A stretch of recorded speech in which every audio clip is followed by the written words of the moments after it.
Hola a todos. Buenas noches, buenas tardes.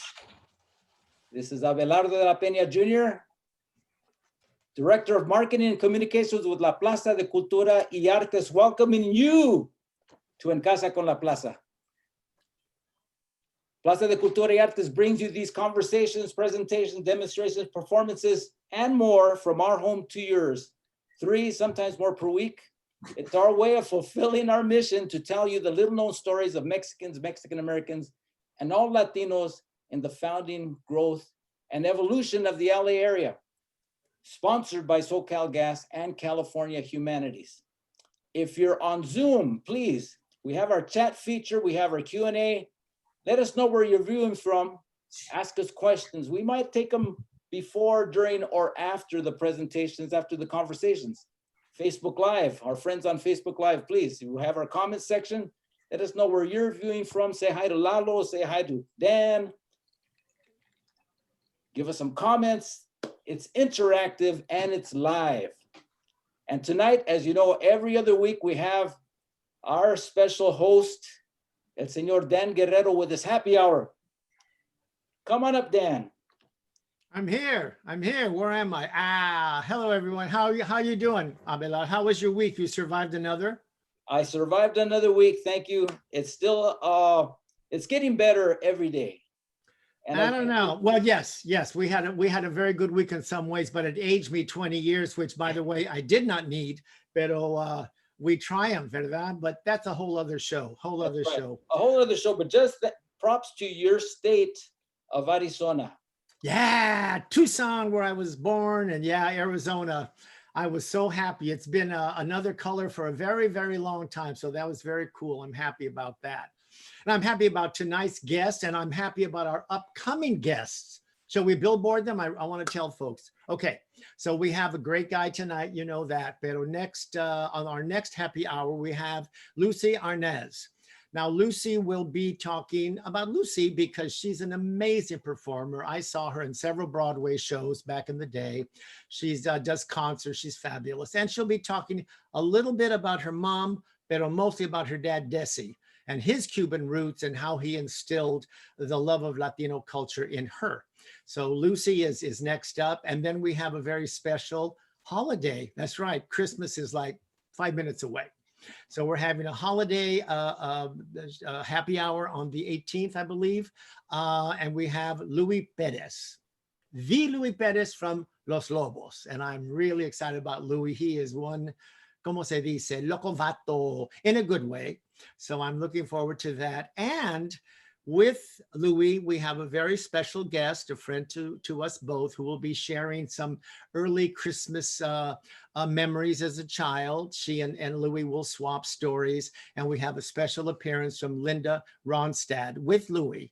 So yeah, we got a good week. But tonight, we got a primo. So you can go now, Abelardo, okay. Or are you gone? Are you already gone? Well, I'm already gone. Almost. Let me have another happy hour drink here. Okay, sounds like a plan. And saludos al otro Lalo. Yes. Here we go. All right. So, award-winning cartoonist would be just scratching the surface describing our guest tonight, although that would be enough. We all love his how shall I say, politically charged comic strip, La Cucaracha. And we love work like this, Abelardo. I want to show that one cartoon. You have it? It's the very first one. I'll hold. Okay, please do. Here goes. All right, could you see it there? No. Nope. There we go. But why is it all the whole screen, including my emails there?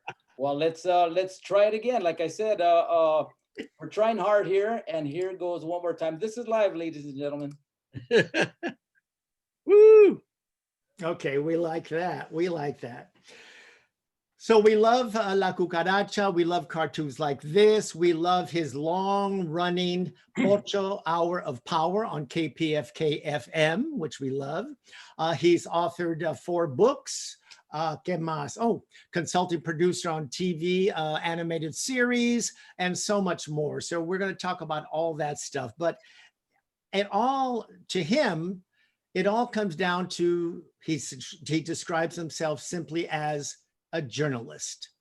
So that's cool. So let's find out exactly what he means. So zooming in from the planet Jupiter, Lalo Alcaraz.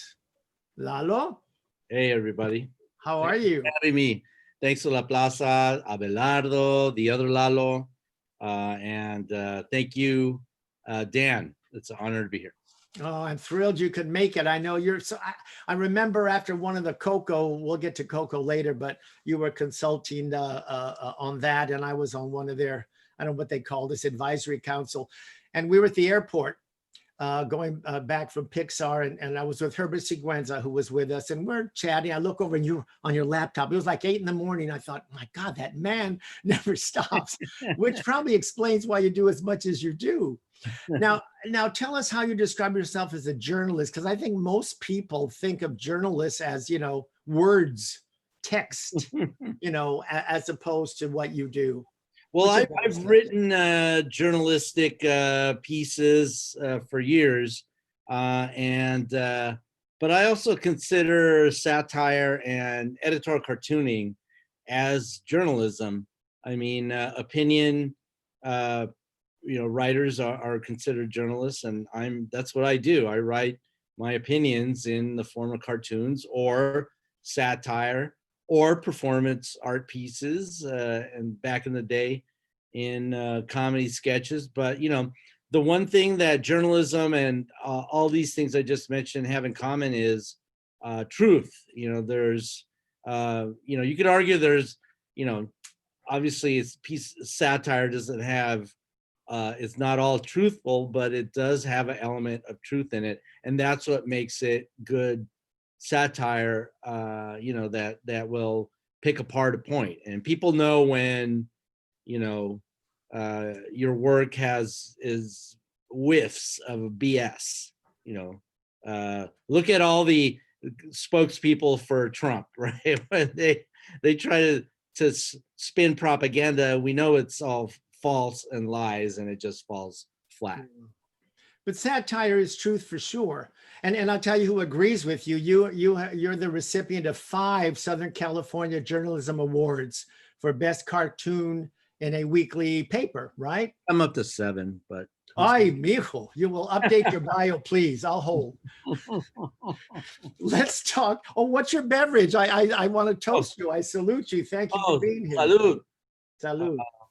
There's yeah, my screen is cracking up. Let's talk about La Cucaracha, because that's, come on, that La Cucaracha is about it. Now, it actually started like in 2002 while you were contributing political cartoons to LA Weekly. How did that come about? So so That's the first one, right? All you old school people will remember, hopefully, that I used to draw comics for the LA Weekly. I started a one panel kind of a weekly comic called LA Cucaracha. And that's where the kind of the Cucaracha character came to life. And then, you know, eventually I started, you know, I would do comics about those characters, but really about Chicano culture and political, you know, things, issues. And then, you know, it was born from the LA riots. I started at the LA Weekly in 1992.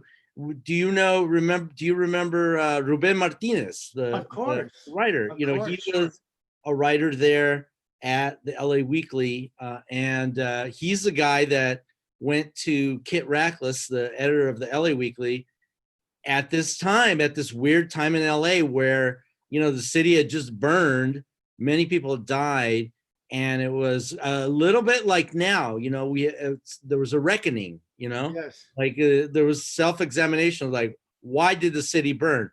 Why, you know, why is police brutality so commonplace? And why did the people finally stand up, you know? And, you know, it's just the people keep standing up and they keep sitting us down and we keep standing back up again, right? So there was a reckoning and institutions opened up a little bit in LA, and my strip was one of the things that, you know, the editor of the LA Weekly said, after Ruben told him, you should have this guy do a weekly comic strip. He's a Chicano artist. He's an activist. Have him. He's a cartoonist. Let him pitch you a strip. And I did, and they liked most of what I pitched, and the rest is, History. I hung on there for 17 years at the LA Weekly. Wow. Now, why did you call it La Cucaracha? How did you choose that particular?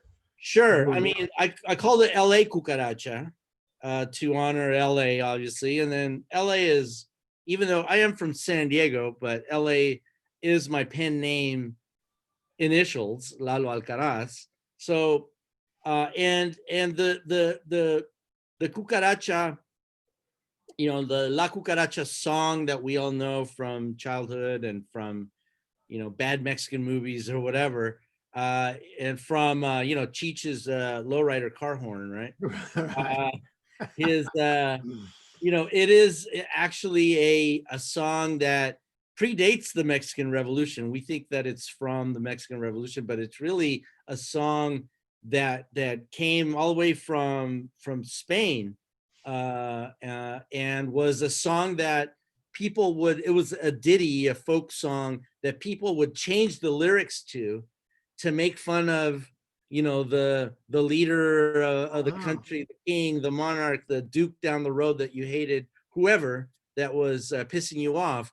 And so it was like from the people. And so that I didn't know that. I just thought La Cucaracha is a cool song. And then the Cucaracha image was something that Chicanos use in literature, like Oscar Zeta Costa, Revolt of the Cockroach People. It was a symbol of Mexican people that, all we do, Mexicans, Chicanos, we like take negative stuff and flip it over and make it positive. That's why I and a friend started Pocho magazine, to reclaim the word Pocho. We'll talk about that later because I know we have a graphic for that. I thought Cucaracha came not from the song, but that the Cucarachas are survivors, like we are. We're survivors. I used to tell my dad, because he lived to 88, and I said, on the last day on the planet, and there's nobody left, there are only going to be Cucarachas, Cher, and Lalo Guerrero. Those are the only three things left, So I thought it was that. But it's funny because the song started in Spain and changing words, satire, and political, making a political statement through art, which is very common, whether you use a pen or a dance piece or spoken word, political satire is has a rich history. Yeah, and that's, when it's funny because, like sometimes I discovered doing satire here as a Chicano artist, a lot of Chicanos kind of and Mexican descent people come here or are born here and they lose their sense of humor, and I don't know if it's colonization or what it is, but, in Mexico, it's like the national pastime is laughing at your tragic life, right? Yes. I mean, life, not for everyone right now, maybe in the past more, is hard in Mexico, and it's still hard for a lot of people in Mexico. And like my mama used to say, like, I didn't come from Mexico because I was too rich. Okay. I didn't immigrate here because I had so much money in Mexico. Right. I didn't leave my VP position at the bank in order to. Yeah. We come, we're here for a reason. And so I wanted, I learned that kind of sense of satire and, brutal sense of humor from my mom and my dad.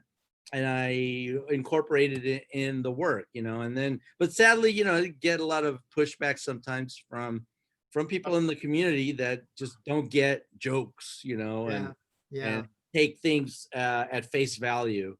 Yeah. But that's okay. I'm here to educate. And you do. You mentioned Pocho magazine. I think we have an image here. Yeah. Now, Pocho magazine came while you were at LA Weekly or prior? That timeline is confusing. Prior, I was at, so I did my undergraduate. I grew up in San Diego. Did my parents from Mexico, from Sinaloa and Zacatecas, the two most common places that Mexicans are from in LA. And I went to San Diego State, thank you, affirmative action and EOP. I squeaked into to college. I got an art degree, and then I discovered architecture, and I applied to go to grad school at UC Berkeley. So I went to Berkeley. This is like the late 80s, and I met Chicanos there that were artists and wanted to do art and perform. I'm one guy, Elias Serna, who is a teacher out at where's he at? I think it's at Cal State LA or Northridge. I'm not sure. He teaches Chicano studies, and we started the Chicano Secret Service comedy troupe. Oh, I remember that. That's right. Yeah, we perform with Culture Clash and Yeah. Teatro Campesino. We did a series there at Campesino, and toured nationally, got on TV, and then I ended up working on the Culture Clash TV show. That was my first TV job. I was 12 years old, but I think I was like 33 years old or something ridiculous. And but at Berkeley, I met this other guy, Esteban Zul, who was with a rap group called Aslan Nation. He's from Berkeley, and we started hanging out, and we created Pocho magazine. And Pocho magazine was like Chicano Mad magazine, on malt liquor, and a little bit of crack, because it's really offensive and hilarious. One day I'm gonna reprint the whole thing and just get in trouble with everybody. I think we have a photo of you from that period, I think. Abelardo. Look at you. Wow. You know what? You do look like you were 12 years old. I forgot all about the Chicano Secret Service. It's all coming back to me. Wow. Well, I'm here to guide you through. Thank goodness. Now your activism, and actually had to start very early. I want to back up for a second. Dan, I don't think you're drinking enough, so I Huh? want to see you take it. You're not drinking enough, so I want to see you. Okay, take wait. Let me give me a little sip here. There you go. So, talking about political cartoons and all that, I wanted to talk about a second about Andy Cermeño. You know Andy Cermeño's work? Andy Cermeño. Good, because this is really important, because he truly is, it's so important we know about our heroes, and he's really an unsung hero during the early days of the Chicano movement. And I didn't know about him either, tell you the truth. I was doing an event at the Kennedy Center to honor Cesar Chavez. This was, I don't know, 3 or 4 years ago. And someone, it might have been Barbara Carrasco, because I had Dolores Huerta, I had Luis Valdez, Barbara Carrasco, everyone involved from those early days. And she said I should have Andy Cermeño. And Andy, when the UFW started, Cesar and Dolores realized that they wanted to figure out how to reach the campesinos, how they were going to reach them, because so many of them, of course, did not read, and so how were they going to reach them and get them to join the union to find out about it? And so Cesar had a friend who had a brother who was in art school, and Cesar asked him to draw some cartoons so they could do comic strips to reach the campesinos, and they started the newsletter, El Malcriado. We have a photo here, and look at that. Yeah, I have seen his stuff. Yeah, it's beautiful. Actually. So see, he created the Coyote and the Patron and Don Socotaco, who was the downtrodden, and the Malcriado. And, again, it was showing how activism, the arts are so intertwined, whether, during the UFW, let's just take that. Luis Valdez started the Teatro Campesino. So theater was helping get the message out. Carlos Almaraz, Barbara Carrasco were doing banners about the history, and so many people. And Andy was doing all these political cartoons, which is very much like you're a modern day Andy. I mean, it's similar. I wish I could draw that nice, but oh, please. But he's a sweet man. He did the Kennedy Center event. He went up and told stories, and that's great. Yeah, but I had never heard of him either. He's still with us? He was with us up to a few months ago. I haven't talked to him in a while, but yes, he did the Kennedy Center event maybe 2 years ago, Oh, 3 years wow. ago. But Wow. yeah, so I Well, should hook I you will- guys up. I will, yeah, no, when I say, is he still with us, is he still alive? That's I know you meant. Yeah, that's what I'm saying. And my point is, if he's alive, I'll get you together. And if he's not, then I won't.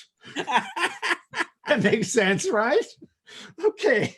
So I want to back up a little bit because I know. In the vein of Andy Cermeño, let me show you something real quick. I have Okay. cool stuff in my office. I love that background, like he lives in a pyramid. So let's see if this comes up. Maybe I gotta turn off my virtual background. Oh, real quick, this is my business card image. I love But I'm working on a project that explains my obsession with the Aztec calendar, the sunstone, and all of that. But I was having a conversation with Cheech up in Sacramento. We were there for the Latino Spirit Awards, and I was like presenting his, and we did a podcast together. Cheech, he's all about Chicano art or whatever. And I go, Cheech, I have a crazy racial theory about Chicanos and Mexicanos. He's like, what? He goes, we have like an extra gene or something that helps us draw. Because because look at our graphic arts are amazing, and he looks at me and he goes, duh. I felt so stupid. But let me try to take off this damn thing so I can. ¿Cómo se hace? ¿Cómo se hace? Where's the none button? There's no button for none. Oh, none. There it is. All right, here we go.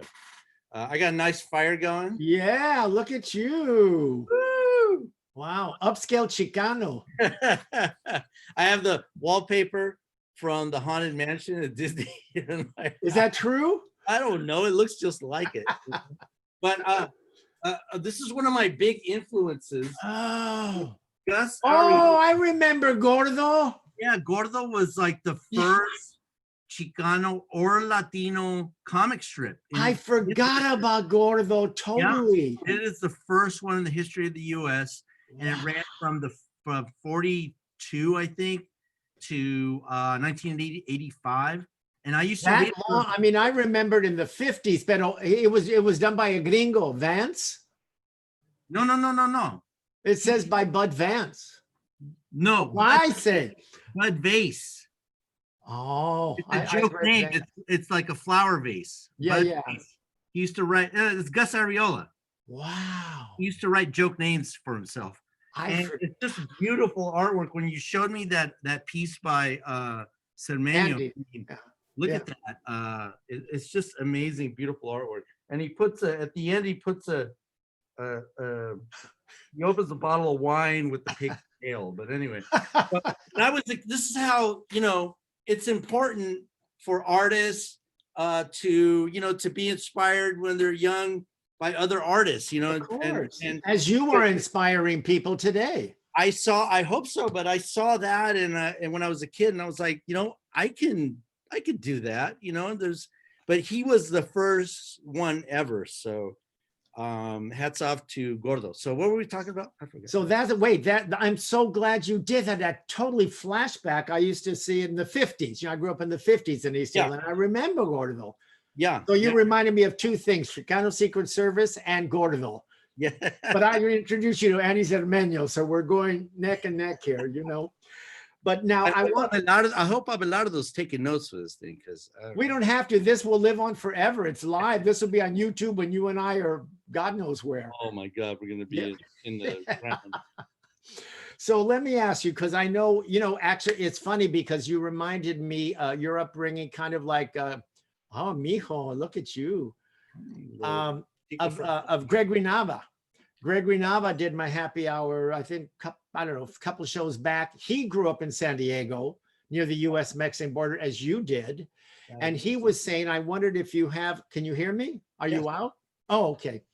I remember if you had the same experience, how living near the border there, awakened him to this whole situation. And you come from immigrant parents anyway, that must have influenced you very early on, this whole. Oh yeah, it messes you up. I mean, I saw how I mean, not just growing up in 5 minutes from Mexico, but not seeing yourself on TV, and also San Diego not admitting that it's on the Mexican border, for years and years. San Diego's way better now because I left it, I guess, but they improve places after I leave.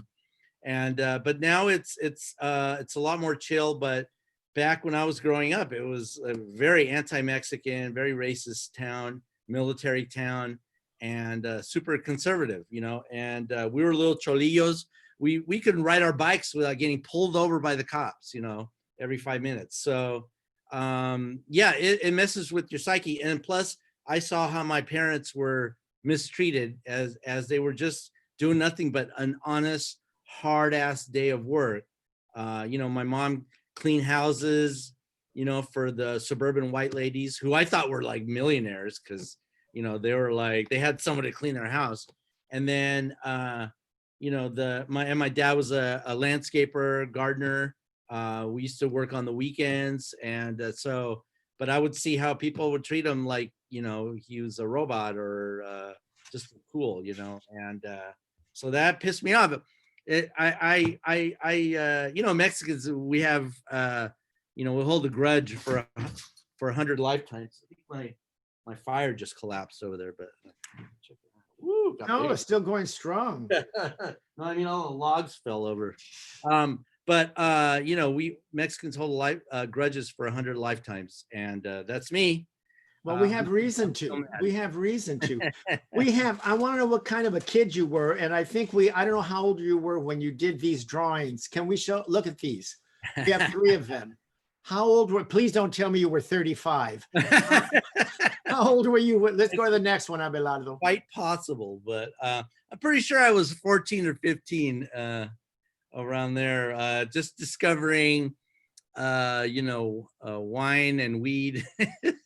But when did you discover you could draw and you were creating characters? You weren't just drawing, but you were already creating characters. Yeah, I mean, I drew since I was, I tell people I was drawing in the womb.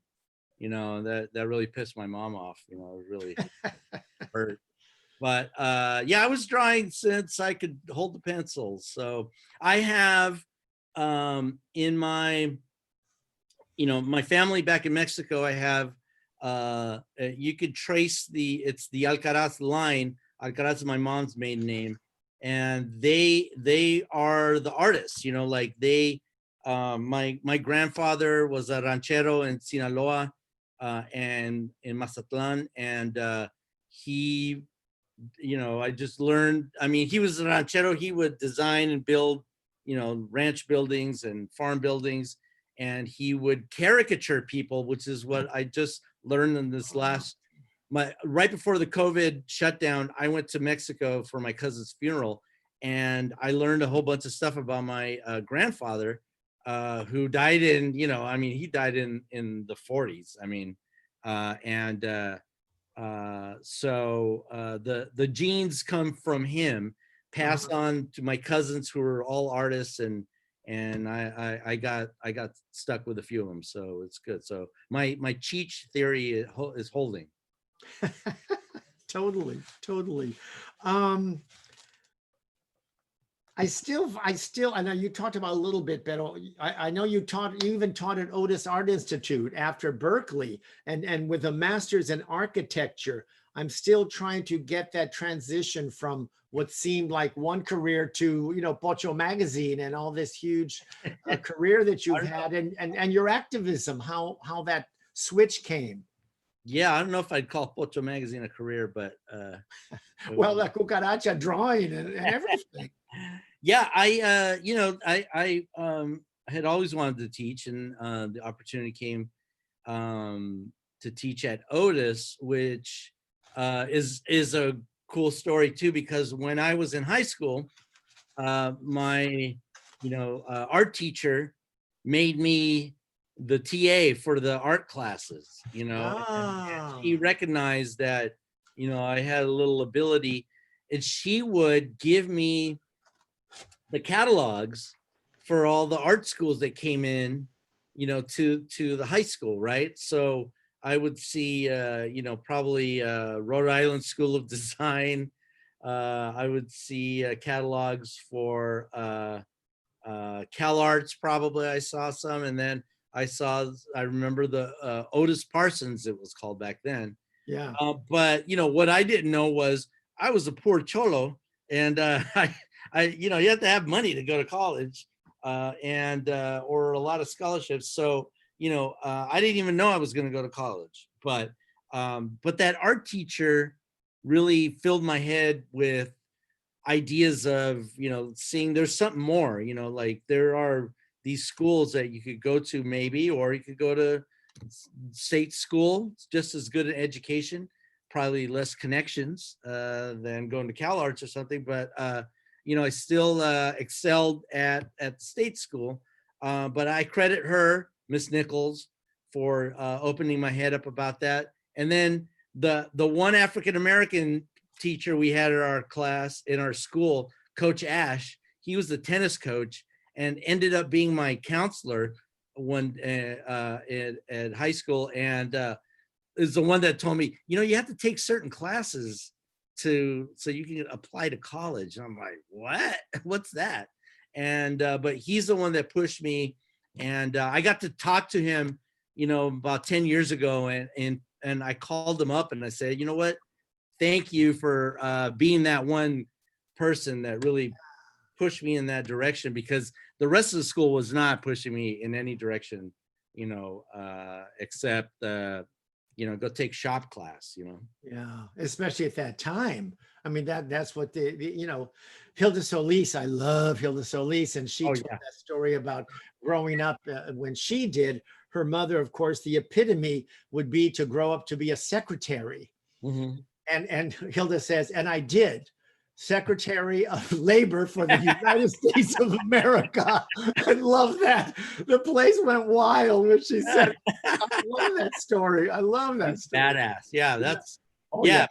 My mom was like, "Ay, mijo, I hope you can get a job painting the holiday, the Christmas scenes on Jack in the Box. That would be like so good, And well, that's what their world was, Yeah, my mom went to the 4th grade, and so, luckily she kept her obnoxious sense of humor, which really is doing me a lot of good right now. Was your dad quiet and your mom was the clown, or were they both kind of? No, they're both vicious. That's good. They're both brutal. Yeah.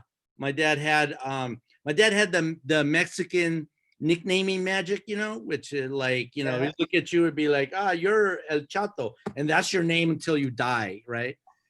And so he did that to a couple of friends growing up, ay, mira, ahí viene la China. That's her name to this day. And so I got that from him, and then from my mom, I got the art ability, and then the skill of saying really inappropriate shit at the wrong time. I consider that a gift. I really do. Survival skill, man. It's worked for me. It's worked for me. I love that you, as I do, I embrace the word pocho. I always say I'm a pocho. I'm proud to be a pocho. Oh, yeah. And you are too. And look what you've done with that word, Pocho Magazine, and of course the long-running, how long, Pocho Hour of Power at KPFK FM. Way too long. How long? How long? Years? At least 15 years. At least. But how do you do that with your crazy schedule? How on earth do you do that? Well, this actually, the shutdown, the pandemic, made us now, we can't go into the radio station. Right. So now we just use our laptops and everything. Our producer, Gary Baca, he puts the show together at his house, but gives me all the guests or whatever. And then I call our correspondents and I just record them here. And it's working out, it's But I'm saying about the years when you went to the studio and everything, considering your schedule and all things you do, I'm amazed you found time to get to the studio in those days. Yeah, luckily animate. Well, prior to me working, I work at Nickelodeon right now on the Casa Grandes. But at that time and before that, I worked on a show called Border Town Yes. for Fox. All the animation is in, you know, San Fernando Valley and the Burbank, Glendale, North Hollywood kind of area, Studio City, etc. Like a lot of TV stuff is. So the station KPFK is right off the 101 in North Hollywood, across from Universal. So my bosses were always, you know, they know all the stuff I'm doing, and I'm like, hey, it's Friday afternoon, I gotta go do a radio show. They're like, just go do it. And so it's just right there, you know, I'm like 10 minutes away from Burbank and Glendale, and I'm not Glendale, but Burbank and North Hollywood. So you brought up Border Town, and which was the first, I think, animated TV series focusing on a Latino family, Mexican family, right? Wasn't it on Fox? Yeah, definitely was, and definitely the first political one. And now you're doing Casagrandes, which I think just got picked up for its second season. And Third season. What? I know I got to update. Third season. We got season 3. Oh, fantastic. Time flies when you're having fun. So I know you have a fancy title, consulting producer or something like that, but you say you're really just Mexican quality control. That's Yeah, pretty much. Today I had a call where we had to re-record a bit of dialogue that our star Isabella Alvarez did. She's Ronnie Ann, the star of the show, and she had not pronounced one word in Spanish correctly. And then all the white guy executives were there on the call, and Zoom call, and these are all guys from New York. You know, they weren't the regular people I work with for Burbank on the show, but they came in and they said, okay, somebody announced to me, they're like, okay, here's our Spanish language expert, Lalo. And I was like, so-called Spanish language expert. Okay. I'm not the head of the Royal Academy here. All right. But you know, then that a consultant control really works. Let's talk about Coco.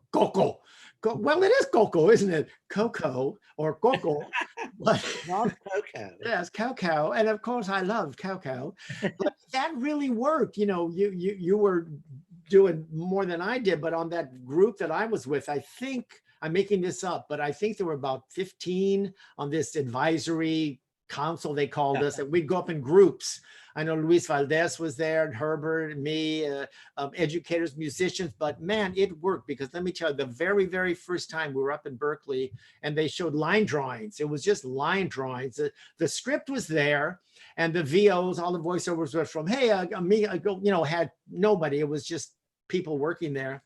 It was already, the film was fantastic. It really was. It really was.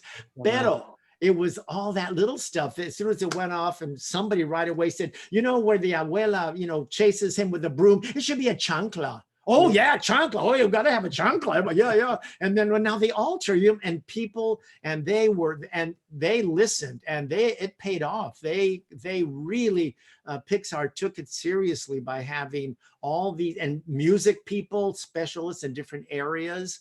You know, Marcella she has too many names, Avilas, Davison Avilas. She put together this group of people, and it paid off. So what you're doing on, or did on Border Town, what you're doing on Casagrandes is real, and it's important.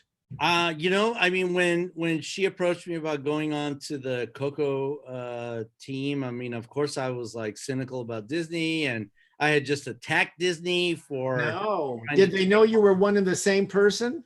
Yeah. You know what? Okay, I will reveal something right now. Yeah, we like gossip. Chisme. So, I mean, those movies take like 6 years to make. That movie took 6 years to make.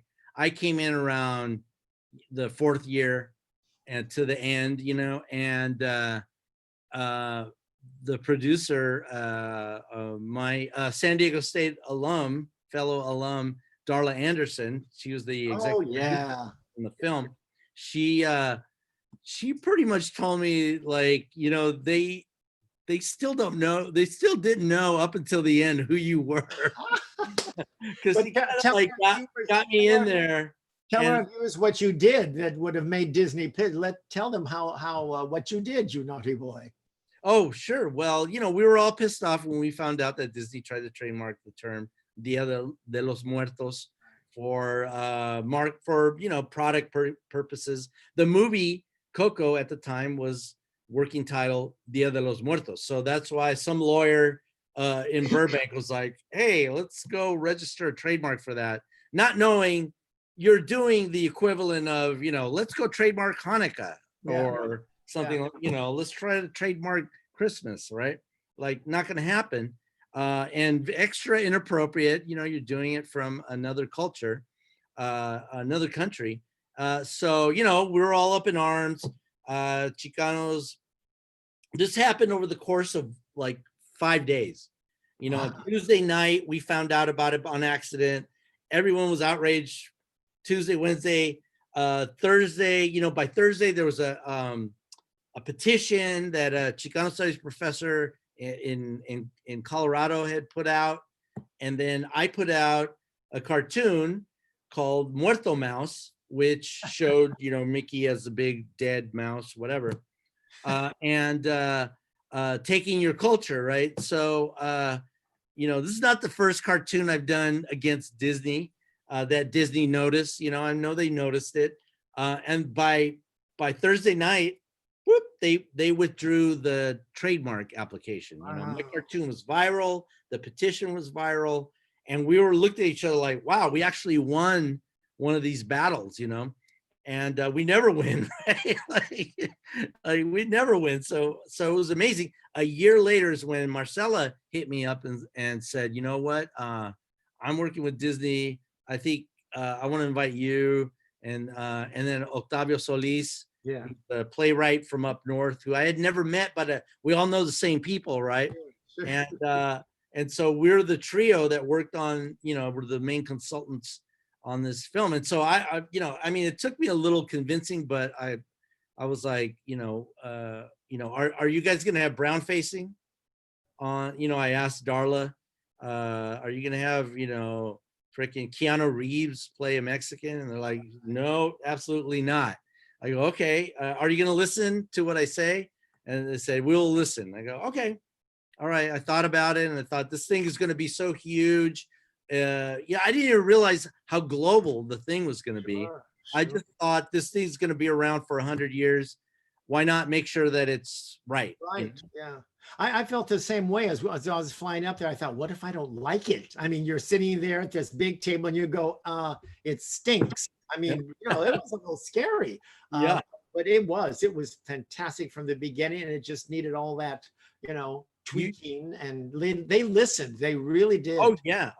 Yeah. The best was when we went to the screening, and I'm probably violating an NDA right now, but it's happy hour. What the hell? I'll drink to that. And we went to the testing of the movie. It's a good story, so Disney should not care. Go for it.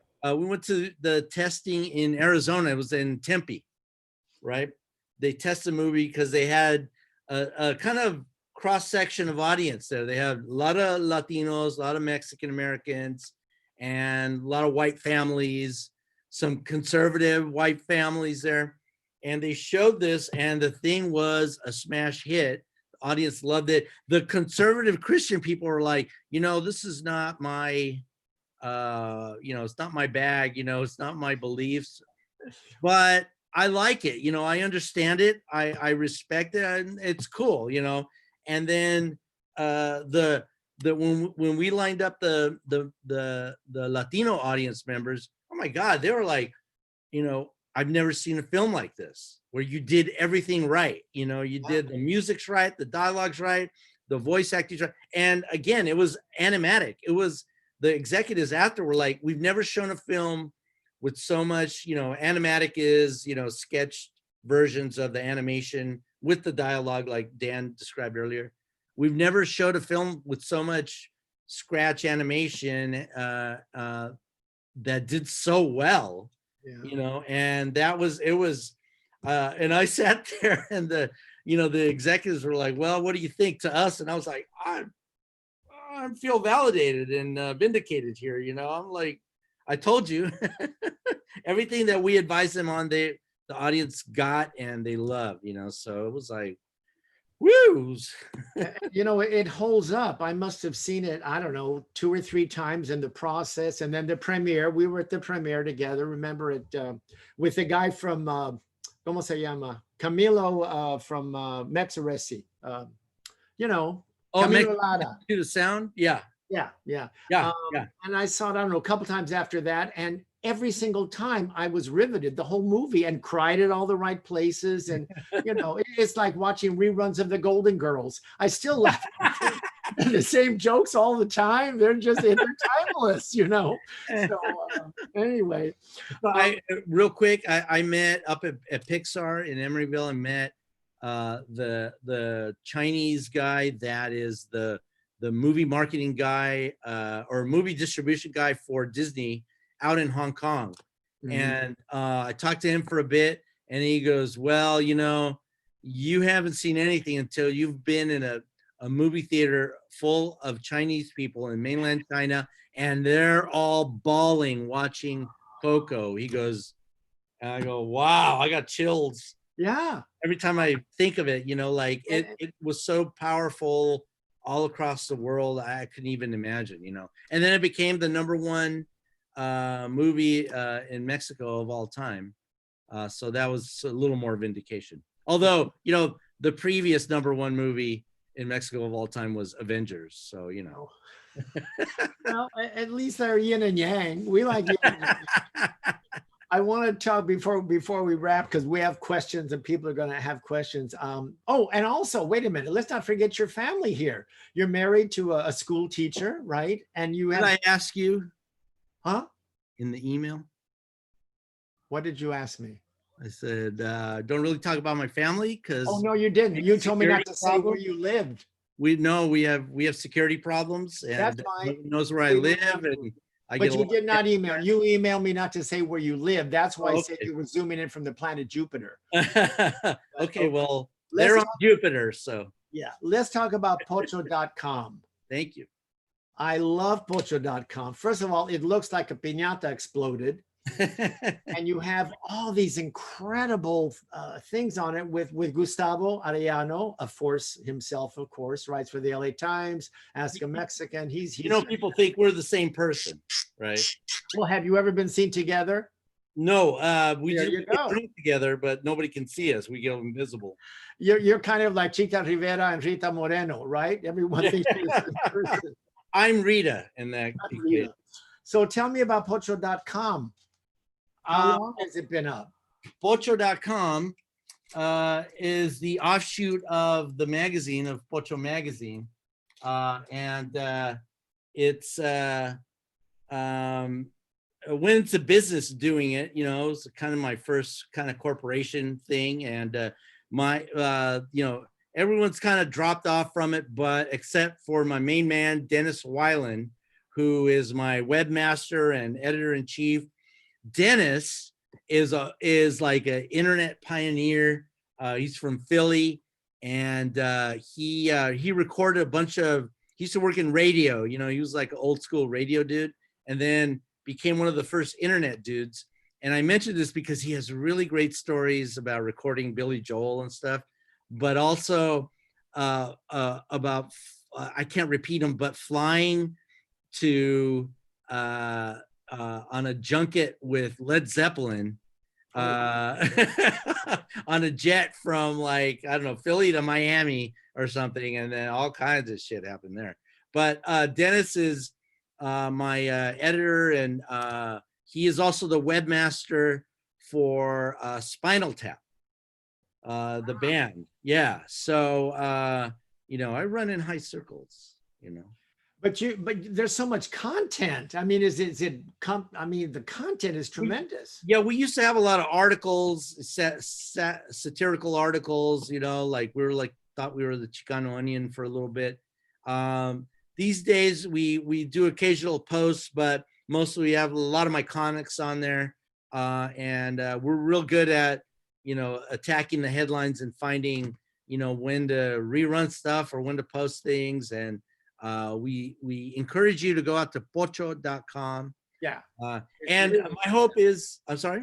I said it's really fantastic. It really is.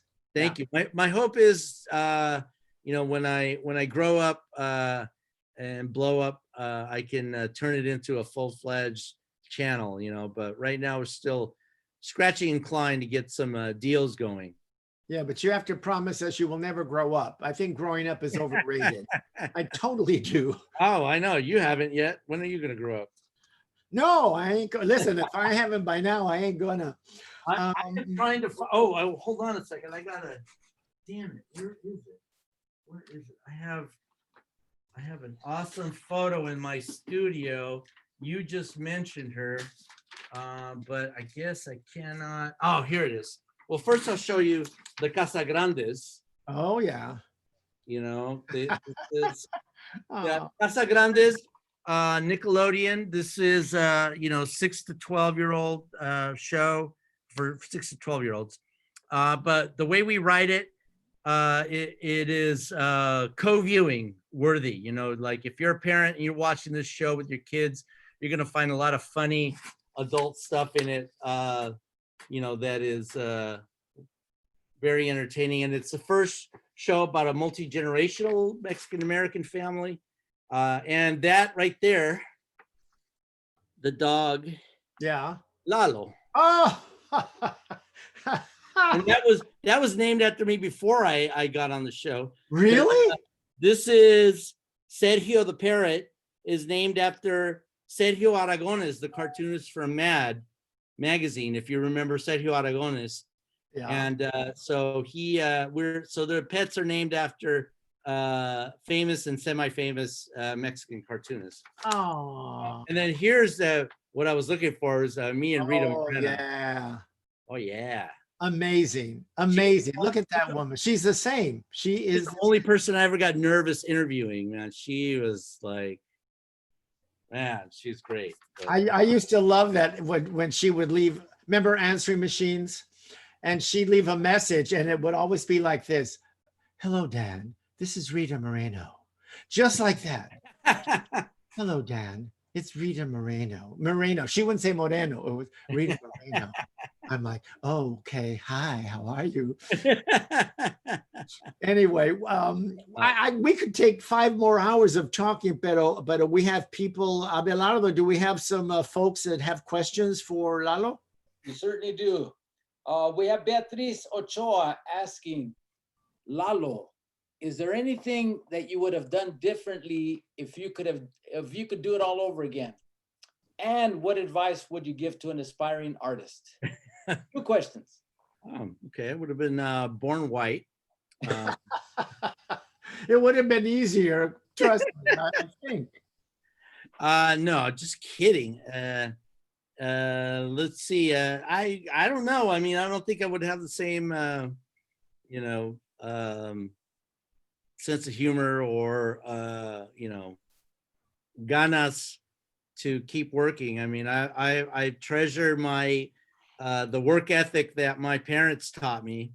And so I hope that it shows. I try to be consistent and never stop. So, which is weird. I found the perfect career, which is a cartoonist, a daily cartoonist, man.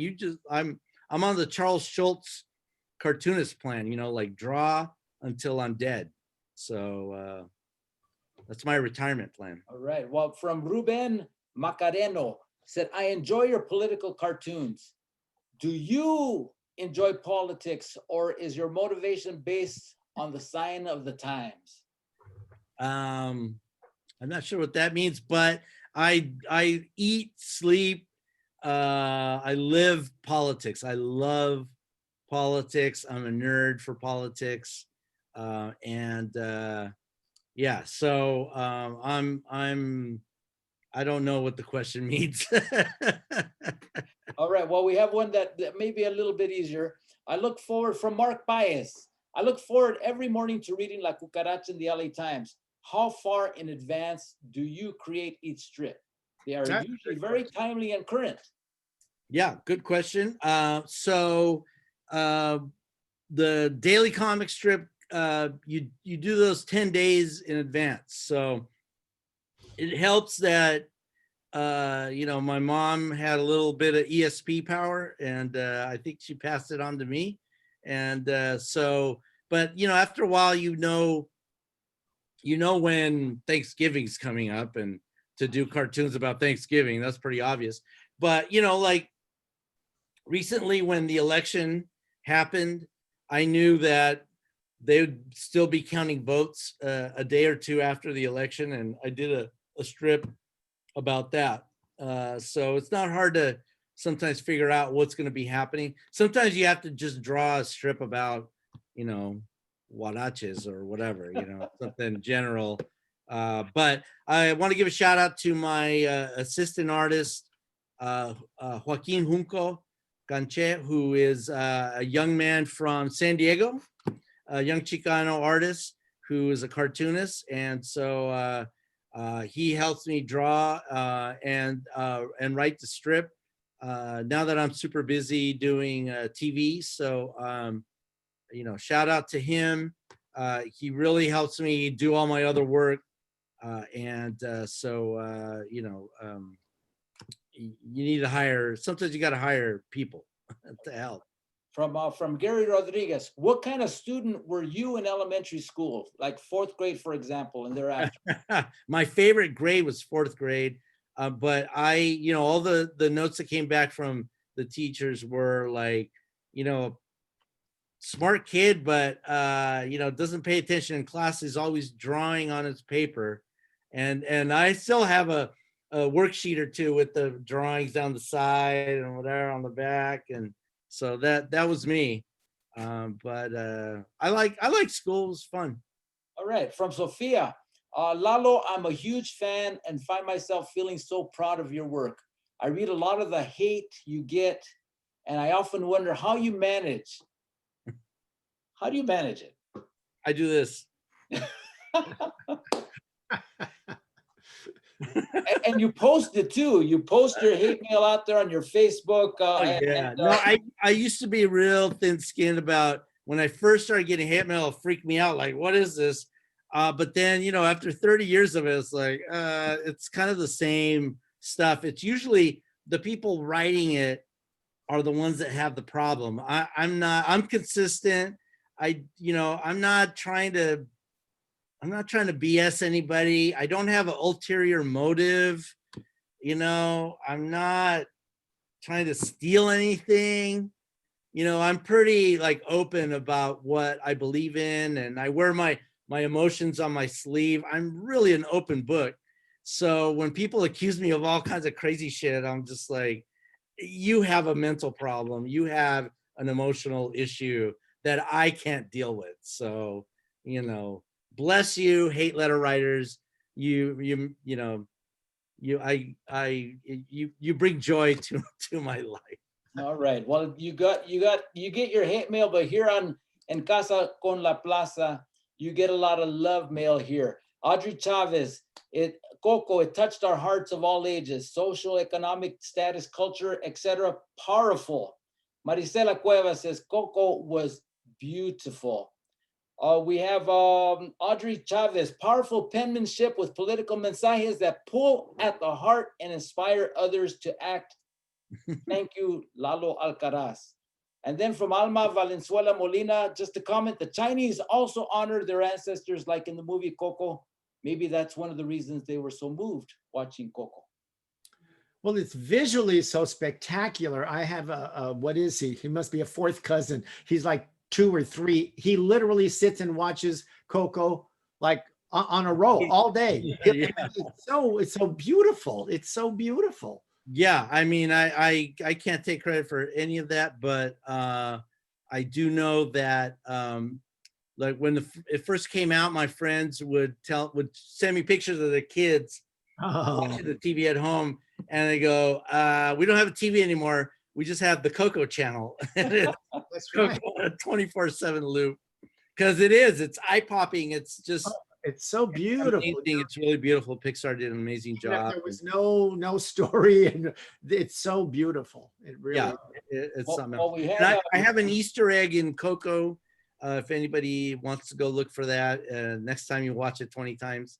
Oh, really? I do a voice in it. I'm I the love angry purple mariachi in the Right. beginning, and Right. then in the land of the dead, there's an image of La Cucaracha in it, but dead. Oh, okay. Like Alfred Hitchcock, you have a little cameo. Yeah, it was great. I'm like, wow, what a bucket list Yeah. thing, All right. Well, we had Rachel Delgado tuning in from San Antonio, Texas. Michael Mata from Koreatown. We have Comic Science Ola from Bel Air. Bel Air. Woo, you hit the big time, Lalo. Francisco. It's only Dennis. I know. What do you mean only Dennis? Dennis. All right. We had Francisco Sola, there's the Riverside. Oh man, so many people here. Diane Duran, a good friend. She says, Lalo, you rock, mijo. Have all your calendars. Great gifts for my family. Babina Chicana says it all. So thank you so much. That reminds me, I got to start doing my calendar for 2020. All right. Oh man, I got them all. And one of these days I'm going to frame them and sell them. But no, I'm just at a swap meet. Good luck. Yeah, good luck with that. Yeah. all right. So Lalo, thank you so much. so Dan, any last questions for Lalo? Lalo, any last comments? Come on. I love you, Lalo. I love LA Plaza. Dan, I love you, and you know that I love your dad. So I have to give a shout out to the original Lalo. You did that two beautiful cartoons when he passed. Yeah. He was great. So thank you for joining us, Lalo. We love you. Keep up the work, and look at how many years you have ahead of you. So you're a young. I hope so. You're a young man. Thank you so much. All right. Well, here we're gonna commercial time tomorrow in Casa con la Plaza Cocina. We have empanadas de manzana with Eliseo Lara, baker extraordinaire. This is a special Saturday show sponsored by Northgate Markets. Every visit has a story, ladies and gentlemen. It'll be at 2:00 here in Casa con la Plaza on Zoom. You could register on Zoom or you could watch it live on Facebook. La semana que viene, which means next week, we have our regular in Casa con la Plaza Cocina at 3:00 on Monday, toasted coconut horchata by Esteban Castillo, author of Chicano Eats, a great cookbook that you should pick up. On Wednesday, November 18th at 7 p.m., we have Hostile Terrain. It's the undocumented migration project. We'll be talking about their project and a potential or upcoming exhibit at La Plaza de Cultura y Artes. And finally, on Friday, which will be the last show in November because we're taking Thanksgiving week off, Baja's New Wine Reality with Pedro Poncelis from Vinacola Punto y Aparte and Gil Gutierrez, misspelled Gutierrez there, Vinos de Los Angeles. Anyway, thank you so much to everybody. Again, thank you, Dan. Thank you, Lalo.